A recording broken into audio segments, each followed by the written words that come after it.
Welcome to the Predictive Playbook. I'm your host, John Ryan, and I'm pleased to have a special guest, Austin Wang, on the show today. He is joining me from Houston, Texas. He's also an SDQL bachelor. He's also a contributor to the Action Network HQ, and he's just a really good, independent, professional bettor. I hope you had a good weekend, Austin. Welcome to the show. How are things going? It's going well. Great weather in Houston. We got a good weekend in baseball. I'm really glad M is back. NBA has been picking up as well. I've had a really good stretch of 2 weeks, so I'm very happy about that. Very, very good. Very good to hear.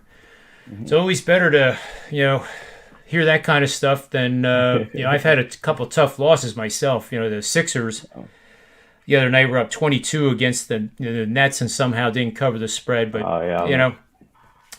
I would be lying if I said that those things are unusual, because over the course of a season, you're going to have that happen. And then there's going to be times where you're going to be on games like the Nets, where you win and you shouldn't have won. That's right.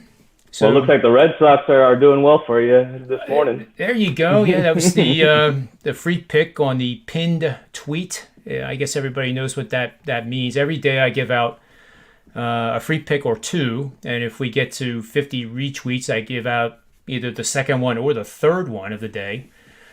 So we started out today. So far, looks pretty good. I really haven't had time to even watch the game. But I guess Eovaldi's probably pitching pretty well. Is he still in the game? I haven't checked myself, but let's see. Bottom of the fifth. 10-3. Yeah, it looks like he's still in there. 8 strikeouts. 10-3, yeah. Yeah, he's a guy, for what it's worth, for the people listening in, is a guy that I'm pretty high on going forward. He throws anything from 80 to 98.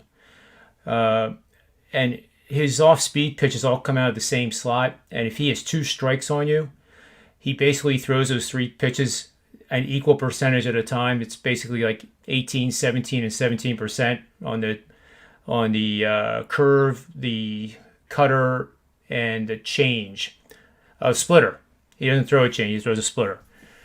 So imagine having 2 strikes, and you have 3 pitches that 18% of the time will be thrown, but then you have a 98 mile an hour, up in the strike zone gas. You just 2 strikes and you can't lay off it, even at the pro level. Yeah. But it looks like we're okay so far. I mean, it got a long way to go yet. Long way to go. Well, I noticed the Red Sox scored 6 in the first inning, and the Braves scored 6 twice last night.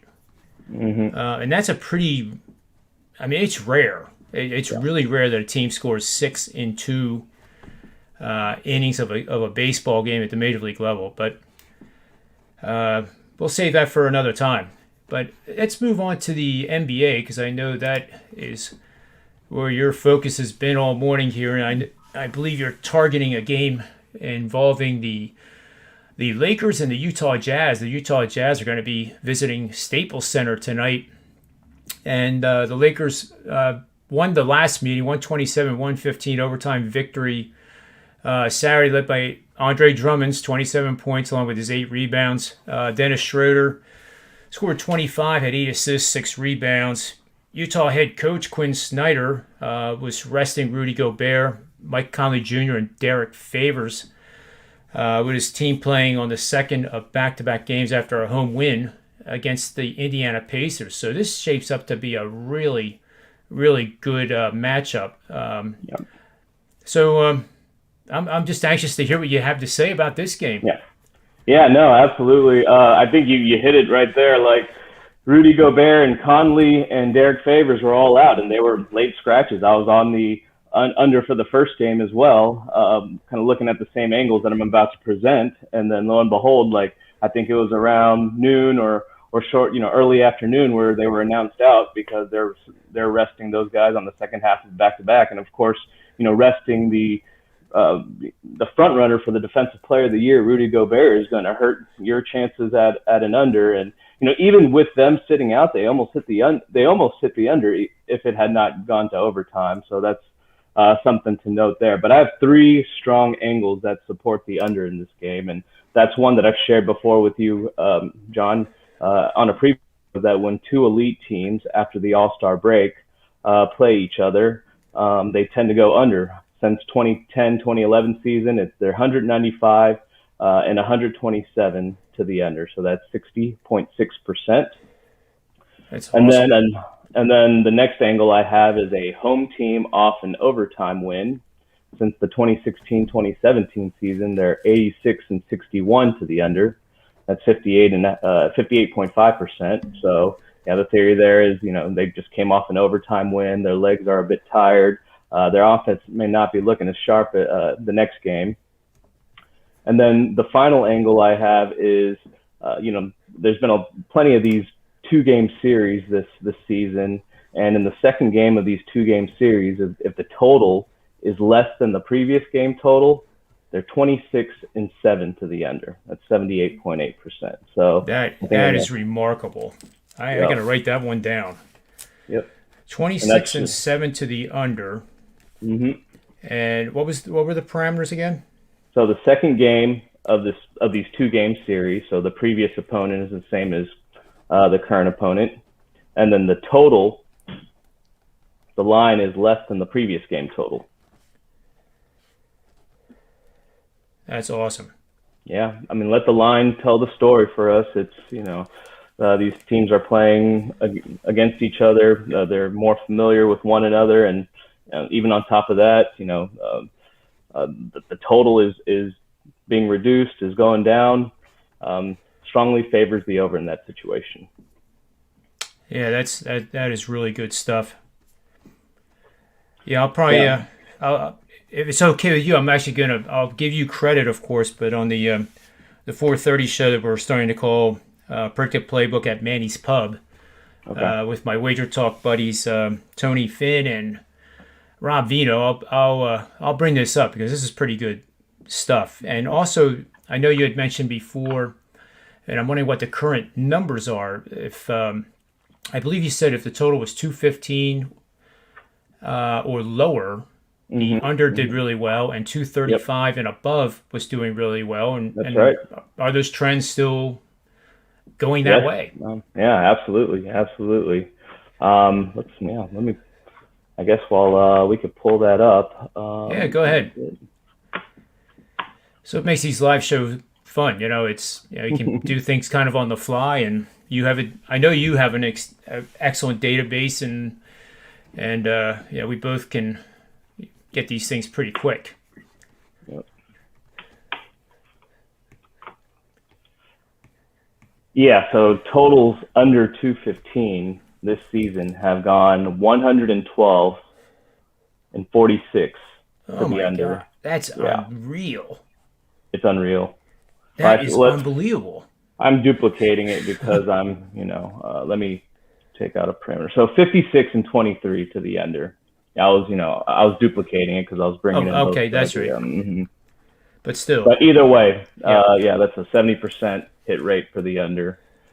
So, yeah. And then with Rudy Gobert back and Conley back, I don't expect Andre Drummond and Dennis Schroeder to have the games that they did last game. Both are excellent defenders, and if Derek Favors is in as well, he's an excellent defender as well. So all those three were out last game.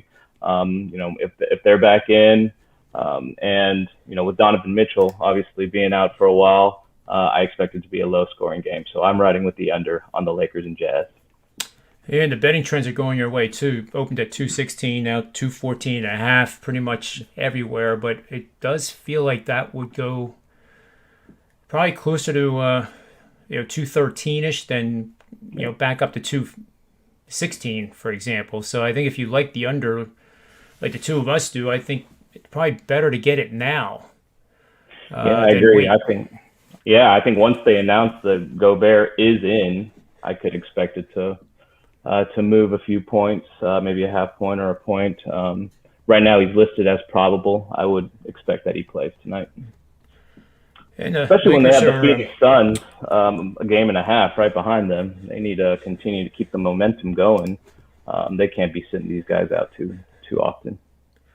Yeah, I definitely agree with that. And let's move on to that game because this is probably the another big game tonight. The Lakers and the Jazz is certainly a great matchup in the Western Conference, and now we have the Phoenix Suns, Western Conference team, obviously playing against a team that many think are going to be the best team in the Eastern Conference, and kind of polarizing too, Austin. That some people think the Bucks are just not even close to where the Nets and the Sixers are, and I'm in that camp.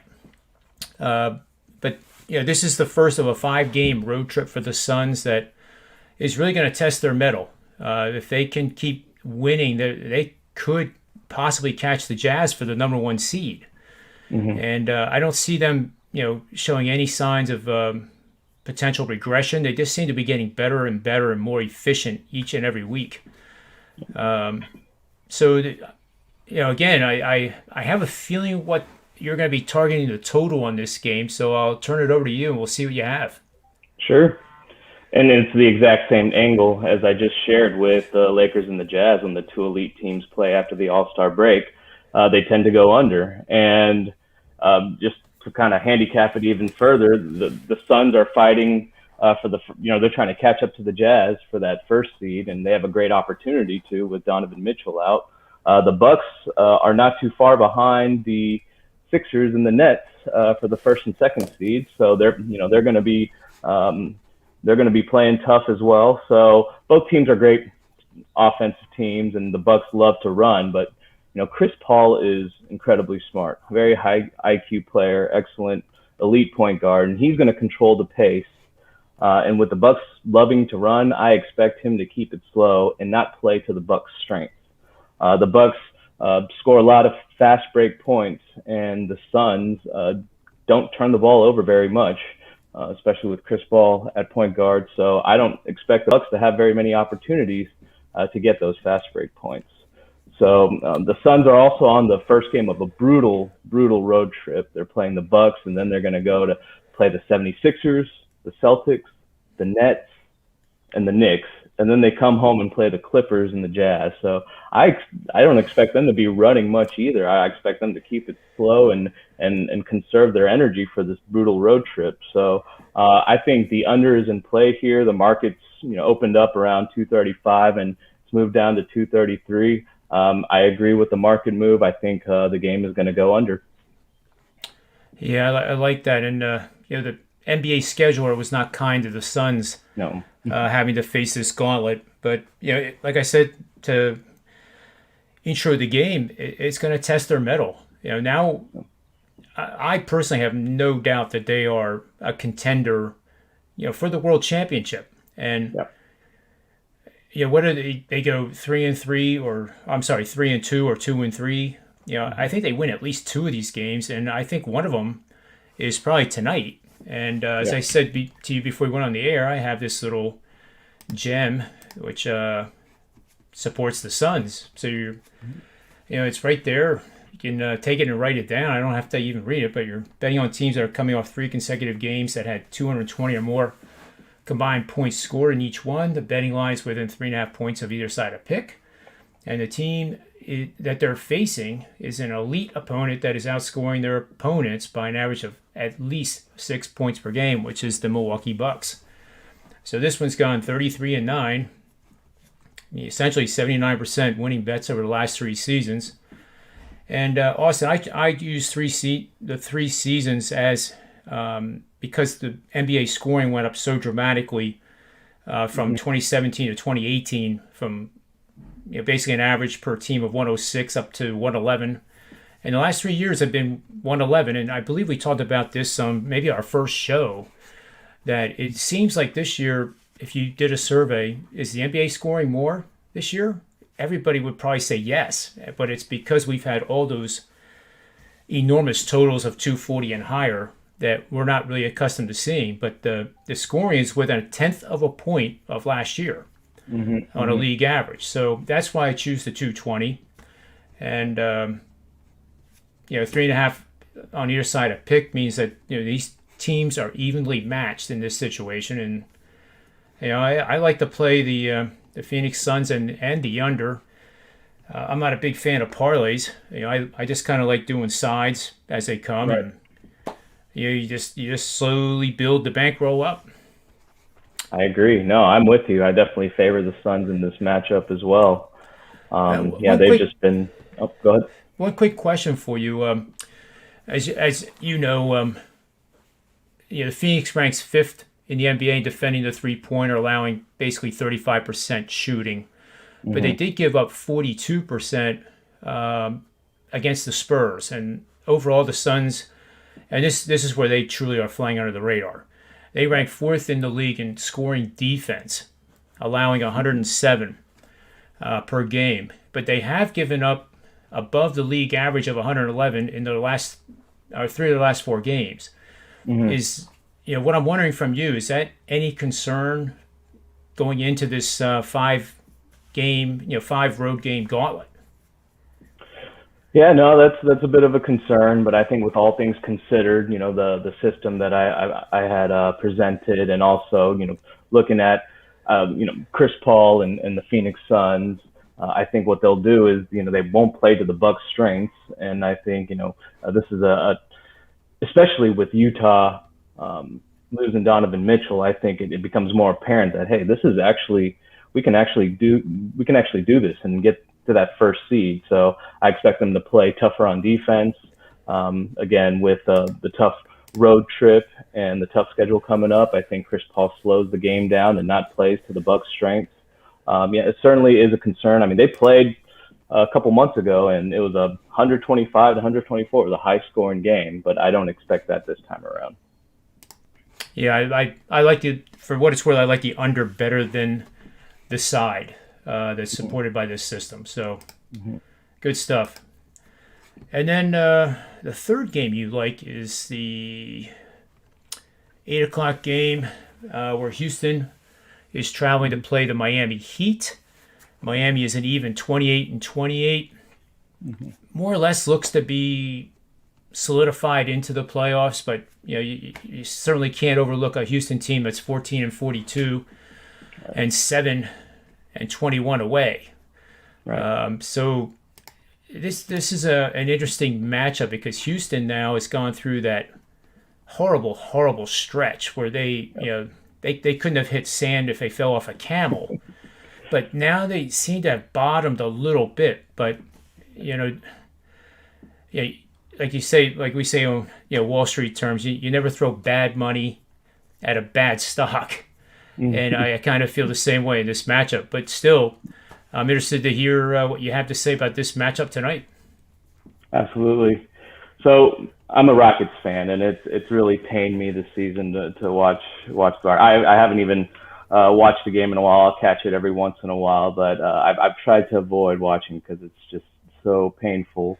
But make no mistake about it, the Rockets are tanking. The pick that they traded away in the Westbrook Chris Paul trade is top 4 protected. So they're going to do everything possible that they can do to make sure that they're placed in the best position to make that pick top 4.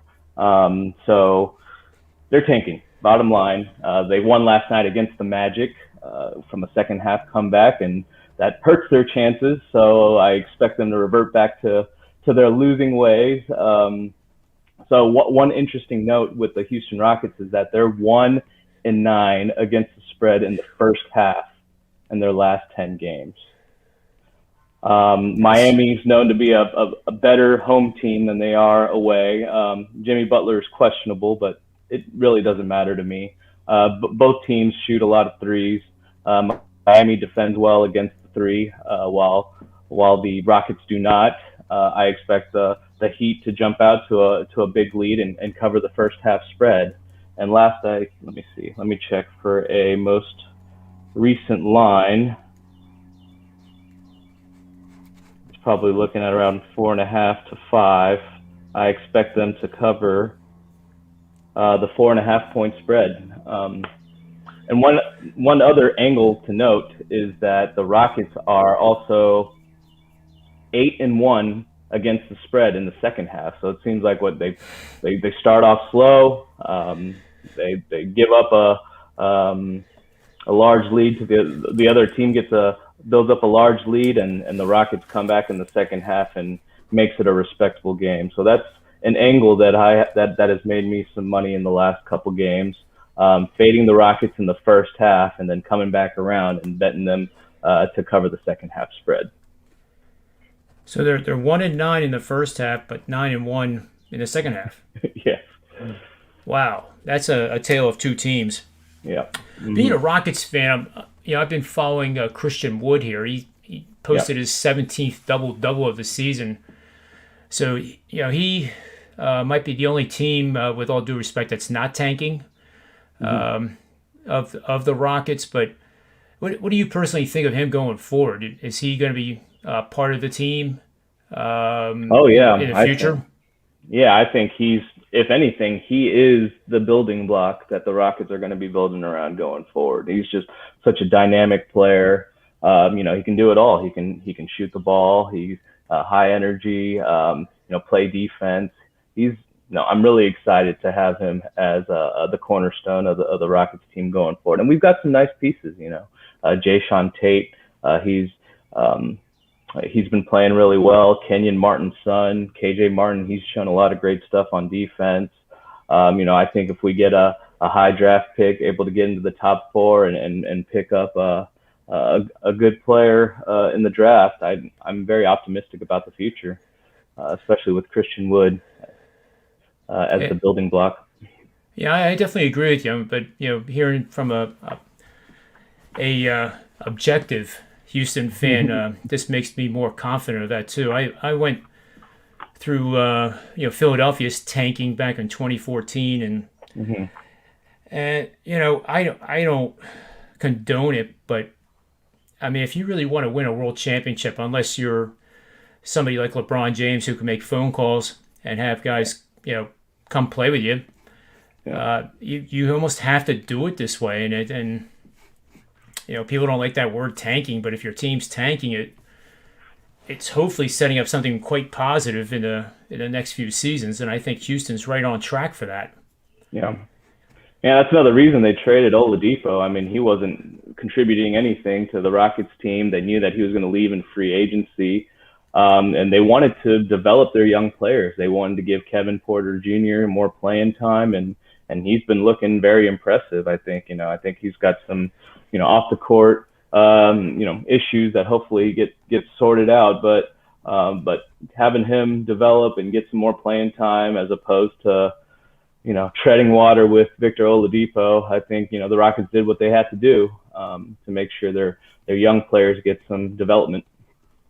Yeah, it's so true. I remember Oladipo probably should have got Rookie of the Year, I think in 2014 actually, but Michael Carter Williams got it because he was basically the star of the rebuilding Sixers at that time. So, it is what it is, as they say.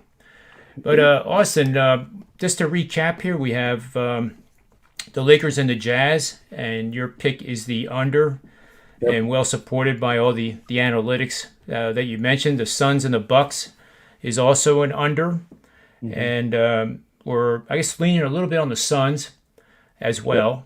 And then this last game, what was the last game here? We're playing the Rockets first half. I'm not the Heat first fading half. The Rockets in the first half. So it'll be Heat minus 4.5 in the first half. Yep, and 4.5 seems just like not even close to being enough. And I think Butler would be the guy covering Christian Wood anyway. And Butler brings it. No, Adebayo. Oh, you're right. Yep. Wood. Yeah, that's not. Yeah, that wouldn't be good for Wood there. Yeah, Adebayo's an impressive, really impressive player all around. Yeah, tremendous length too. Yeah, that game winner yesterday was fantastic. Yeah, Miami's a dangerous team with a 500 record. You can never underestimate any team that has players like him, and then of course Jimmy Butler. It just seems wherever he goes, the teams make deep runs. But appreciate you being on the show today, Austin. It's great as always. We look forward to the next time we get you on. We just can't seem to get you on enough, but I know you have other commitments. So thanks again for these picks. Yep. And for Austin, myself, and the Predictive Playbook, may all the wins be yours.